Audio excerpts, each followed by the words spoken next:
मध्य प्रदेश विधानसभा में होने वाली कार्रवाई की गतिविधियों को समझने के लिए बिहार विधानसभा का प्रतिनिधिमंडल मध्य प्रदेश विधानसभा में विगत 2 दिन से कार्यों को समझ रहा है। आज मंडल के सदस्यों ने विधानसभा अध्यक्ष गिरीश गौतम से सौजन्य भेंट कर आश्वासन समिति के दौरान किए जाने वाले कार्यों की जानकारी ली। बिहार विधानसभा की आश्वासन समिति के सदस्य उमाकांत सिंह ने इस दौरान कहा कि मध्य प्रदेश विधानसभा में जो आश्वासन दिए जाते हैं उनको अध्ययन करने यहाँ पहुंचे हैं।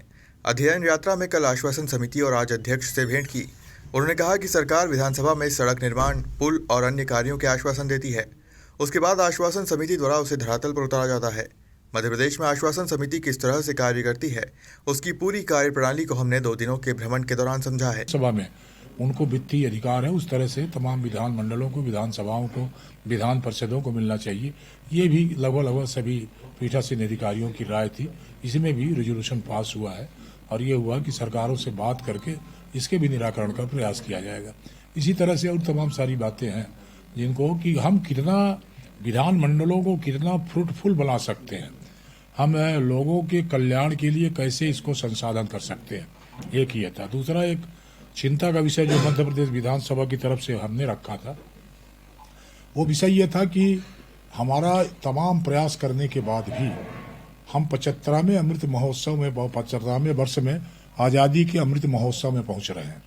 उसके बाद भी हमारा वोट ऑफ परसेंटेज हम बढ़ा नहीं पा रहे हैं। और मैंने उदाहरण के साथ दिया था, आपको भी साझा करना चाहते हैं।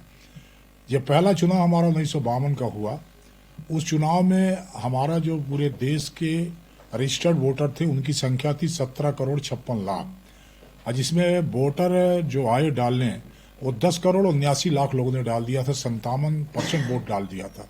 और उसमें सबसे बड़ी ताजुब की बात है, जो दुनिया हैरान रह गई, वो दुनिया हैरानी का कारण यह था कि उसमें से 85% निरक्षर थे, 85% निरक्षर थे। उसके बाद 57% लोगों ने वोट डाल दिया। तो पूरा दुनिया आश्चर्यचकित रह गई कि 85% निरक्षर होते हुए इतना वोटिंग परसेंटेज क्या है। अब चिंता का विषय क्या है, उसमें तो दुनिया आश्चर्य। अब चिंता का विषय ये है कि इतने आधुनिक समय में हमें कम्युनिकेशन हमारे पास है, हमारे पास मोटिवेशन का हमारे पास है, हमारे पास कनेक्टिविटी बहुत तेज है। इन सारी बातों, चुनाव आयोग पूरी ताकत लगाए हुए है कि वोट ऑफ परसेंट बढ़े। उसके बाद 2014 का जो वोट है उसमें 81 करोड़ वोट रजिस्टर्ड है, 81 करोड़ है, और वोट पड़ा 64%। अभी 2019 में हमारे 51 करोड़ वोटर रजिस्टर्ड हैं, जिसमें वोट पड़ा 67%। इतने प्रयासों के बाद ये 30 करोड़ 28 करोड़ 25 करोड़ लोग कहाँ चले जाते हैं, वोट नहीं डाल पाते। इसीलिए चुनाव आयोग फिर एक प्रयास कर रहा है REVM का, जिसका कई लोग विरोध भी कर रहे हैं, रिमोट इलेक्ट्रॉनिक वोटिंग मशीन का। उसके कॉन्सिक्वेंसेस क्या होंगे, अभी तो कोई नियम लागू नहीं किया। अभी तो उन्होंने ये कहा कि सारे राजनीतिक दल या सारे सामाजिक संस्थान या इस तरह की चिंता करने वाले लोग, उन्होंने एक अपना डेमो पेश किया है और ये कहा कि इसमें चर्चा हो। तो चर्चा करना गलत बात थोड़ी, चर्चा से ही बात निकलेगी कि ठीक है कि नहीं ठीक है। तो जैसे हुआ चुनाव आयोग ने डाला, कुछ लोगों ने विरोध शुरू कर दिया कि नहीं हमको ये नहीं चाहिए, हमको तो EVM ही नहीं चाहिए। तो ये एक बार चर्चा के लिए यदि किसी बात को खोला गया है तो उसको चर्चा होना चाहिए। तो ये भी एक चिंता का विषय था कि आखिरकार वोट ऑफ परसेंटेज क्या है। एक दूसरी बात ये थी कि हम कल, ठीक है जी सर, अभी हमारे तमाम पीठासीन अधिकारियों का सम्मेलन हमारे जयपुर में, राजस्थान का जो प्रदेश की राजधानी है वहाँ हुआ था, और वो 10, 11, 12 3 दिवसीय था। 10 तारीख को हमारे जो हमारे विधानसभा के जो सचिव होते हैं, PS होते हैं, इनकी बैठक थी, और 11, 12 को पीठासीन अधिकारियों की थी। 10 तारीख को शाम को जो कार्य समिति होती उसकी बैठक में पीठासीन अधिकारी भी होते हैं, 7-8 की संख्या होती, उनकी बैठक थी। और कुल मिलाकर के जो सारी विधानसभाओं के पीठासीन अधिकारियों की बातचीत के आधार पर जो निर्णय या जो रेजोल्यूशन हुए, वो रेजोल्यूशन 3 बातों पर ज़्यादा फोकस किया गया। एक तो ये किया गया कि विधानसभा की बैठकों का चलना आवश्यक है, विधानसभा की कार्रवाइयों का संचालन ठीक से हो जाए, बिना व्यवधान के हो जाए, विधायक हमारे से ठीक से आचरण करें, और इस तरह से तमाम सारी बातें हों जिससे विधानसभा की जो अपेक्षा है लोगों की, उसकी पूर्ति हो सके। एक तो चिंतन इसमें किया गया। दूसरा जो बड़ा चिंतन था, न्यायालयीन का और विधायिका का कन्फ्रंटेशन का। बार बार आप देखते होंगे कि न्यायालय का इस समय विधानसभाओं या लोकसभा का काफ़ी तेज़ी से आता है कि कौन सुप्रीम है, इसको तय किया जाना चाहिए। तो इसमें सुप्रीमेसी का सवाल नहीं, इसमें भी चिंतन हुआ। और ये हुआ कि यदि सारे संविधान के भीतर ही सबको अधिकार प्राप्त है, सुप्रीम कोर्ट को भी प्राप्त है, विधायकों को भी प्राप्त है, कार्यपालिका को भी प्राप्त है, तो उसी संविधान के भीतर हम केवल अधिकारों की बात नहीं करें, हम अपने कर्तव्यों मर्यादा की बात करें तो शायद ये जो विवाद हो रहा है ये विवाद अपने आप समाप्त हो जाएगा। तो इस पर भी चिंतन हुआ कि इसको किस तरह से हम इसका निराकरण कर सकें कि ये जो विवाद की स्थिति है इसको रोका जा सके, क्योंकि इसका संदेश ठीक नहीं जाता है। तो एक तो चिंतन ये था। तीसरा ये था कि विधानसभाओं को बैठकों का स्वरूप क्या हो, तो लगभग सर्वसम्मत ये बनी कि जो विधानसभा 200 के आसपास की हैं उनकी बैठक कम से कम 60 दिन हो, और जो बड़ी विधानसभाएं उनका थोड़ा ज़्यादा हो जाए, और लोकसभा कम से कम 100 दिन चले, तब जाकर के कुछ काम हो सकेगा।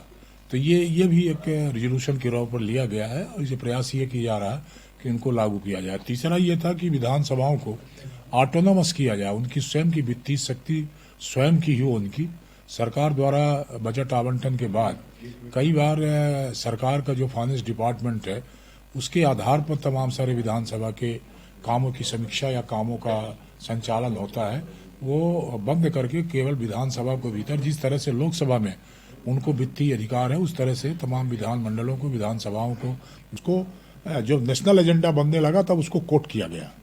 मध्य प्रदेश की उस बात को कोट किया, नेशनल जो बन रहा था उनका उसमें जोड़ा गया। जब हरिवंश राव जी बोल रहे थे, हरिवंश जी बोल रहे थे, वो उस समय कोट किया।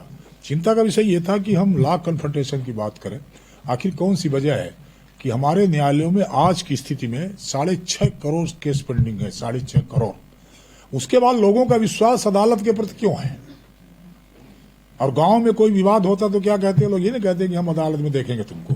मतलब आज भी विश्वास अदालत, जबकि 6.5 करोड़ पेंडेंसी है, 100 साल में किसी का फैसला नहीं हो रहा है, 4 पीढ़ियां गुजर जाती, मुकदमा लड़ते लड़ते फैसला नहीं हो पाता उनका, तब भी विश्वास उनका बना हुआ है।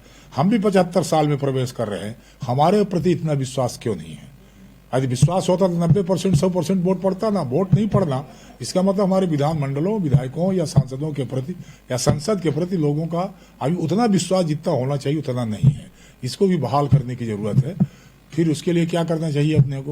अपने को आम जनता को वोट के प्रति, उसके मत के अधिकार के प्रति पॉलिटिकल अवेकनिंग करनी चाहिए। जागरूकता केवल शिक्षा की नहीं, जागरूकता राजनीति की और उसके वोट की, ये जागरूकता होनी चाहिए कि आपके वोट का महत्व क्या है, आप वोट आपको डालना चाहिए, क्यों डालना चाहिए वोट आपको, ये भी तो होना चाहिए।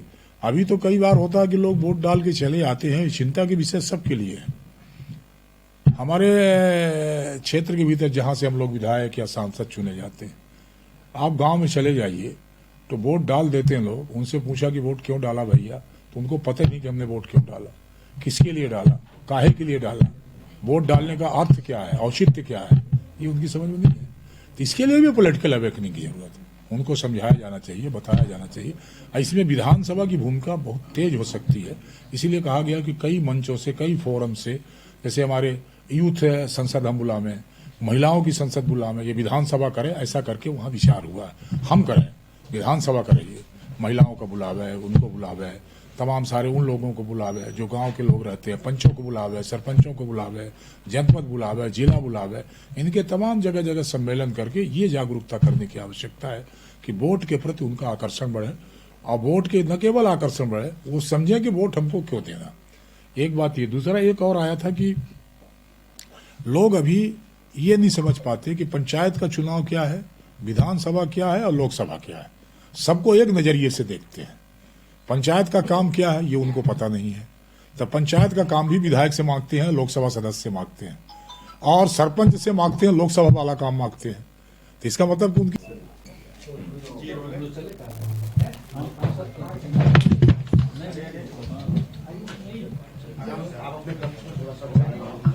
कौन पूछ रहा है?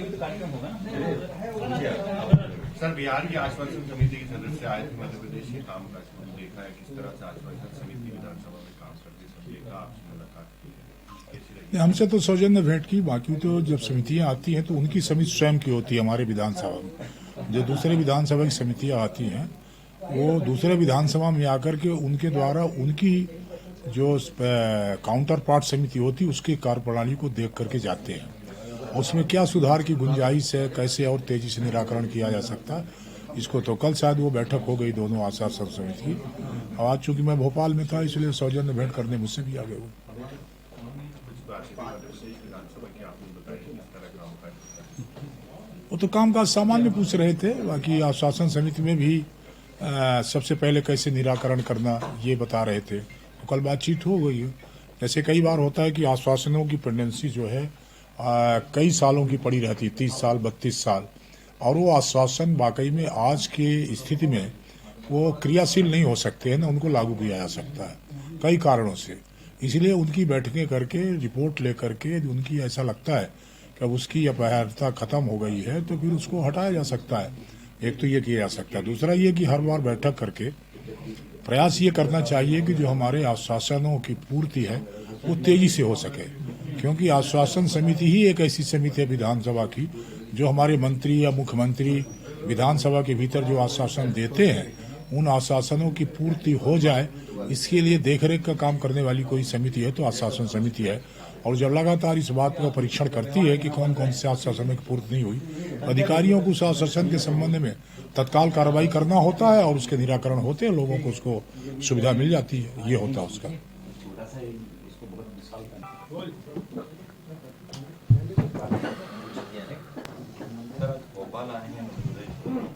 हम लोग बिहार से आए हैं और आश्वासन समिति है हमारा। तो बिहार में और मध्य प्रदेश में सरकार जो विधानसभा में आश्वासन देती है किसी सड़क बनाने के संबंध में, पुल बनाने के संबंध में, विद्यालय बनाने के संबंध में, तो उसका क्या स्थिति है, तो उसी के अध्ययन यात्रा के रूप में हम लोग बिहार से आए हैं। मैं कल भी यहाँ के जो अध्यक्ष हैं उनसे मिला, जो आश्वासन समिति के सभापति हैं उनसे मिला, आज मैं अध्यक्ष से मिला हूँ। ये अध्ययन यात्रा है और अध्ययन यात्रा में कहीं हमारे यहाँ कुछ अच्छाई हैं, कुछ अच्छाई मध्य प्रदेश में है, तो इसको लेकर के हम लोग अपने राज्य में इसको लागू करेंगे। इसी निमित्त हम लोग यहाँ आए हैं। कुछ क्या खास बात देखी जो अपने प्रदेश में लागू? जैसे बिहार में है कि अगर हम आश्वासन दे दिए तो उसका समय सीमा नहीं है, लेकिन मध्य प्रदेश में एक विशेषता है और खूबी है कि यहाँ समय सीमा है कि इतने दिनों के अंदर ही उस काम को कर दिया जाए। सर तो पहले आगे ऐसा बताया आपको? जी जी, हम लोग यहाँ भी आते हैं और यहाँ भी आते हैं। बड़ा सुंदर अनुभव रहा मध्य प्रदेश आने में। लेकिन सर विधायक की बार बार ये सवाल उठाते हैं कि जो पिछले सत्र में आश्वासन मिले थे वो पूरे नहीं हुए हैं। कितना कारगर साबित होती है आश्वासन? नहीं, बहुत बहुत कारगर है और हम लोग के यहाँ तो हो जाता है, समय पर सब कुछ हो जाता है। यहाँ भी हो जाता है। यहाँ तो और समय है, यहाँ तो टाइम बाउंड है। हम लोग यहाँ टाइम बाउंड नहीं है, लेकिन यहाँ से सीख करके हम लोग भी चाहते हैं कि टाइम बाउंड हो। भोपाल से उमेश यादव की रिपोर्ट।